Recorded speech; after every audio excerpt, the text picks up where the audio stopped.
കള്ളനെ താക്കോലേൽപ്പിച്ചുവെന്ന ചൊല്ല് അനുഭവത്തിൽ വന്ന ഞെട്ടലിലാണ് കാത്തലിക് സിറിയൻ ബാങ്ക് അധികൃതർ. ബാങ്കിനുള്ളിൽ തന്നെയുള്ള കള്ളൻ പറ്റിച്ചത് ഒന്നും രണ്ടുമല്ല 3.5 കിലോഗ്രാം സ്വർണം.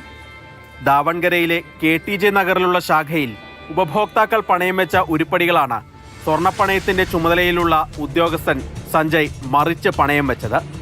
ലോക്കറിലേക്കുള്ള ആക്സസ് മുതലെടുത്ത് സഞ്ജയ് ആരുമറിയാതെ പലപ്പോഴായി സ്വർണ്ണാഭരണങ്ങൾ എടുത്ത് മറ്റു ബാങ്കുകളിൽ പണയം വെച്ച് പണം തട്ടുകയായിരുന്നു. സമീപത്ത് തന്നെയുള്ള മറ്റ് സ്വകാര്യ ബാങ്കുകളിലായിരുന്നു പണയം വെച്ചത്. ഇങ്ങനെ 2 കോടി രൂപയോളം ഇയാൾ അടിച്ചുമാറ്റി. ബാങ്കിന്റെ ഓഡിറ്റിംഗിൽ പണയ ഉരുപ്പടികളിൽ കുറവ് വന്നതോടെയാണ് പോലീസിൽ വിവരമറിയിച്ചത്. തുടർന്ന് നടത്തിയ അന്വേഷണത്തിലാണ് സഞ്ജയ് കുടുങ്ങിയത്.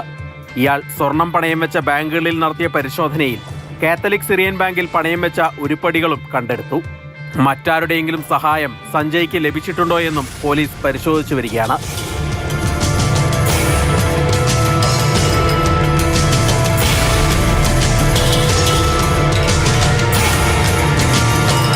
മോഷണം, വഞ്ചനാകുറ്റം തുടങ്ങിയ വകുപ്പുകൾ ചുമത്തി സഞ്ജയ്യെ പോലീസ് അറസ്റ്റ് ചെയ്തിട്ടുണ്ട്. മാതൃഭൂമി ന്യൂസ്, ബംഗളൂരു.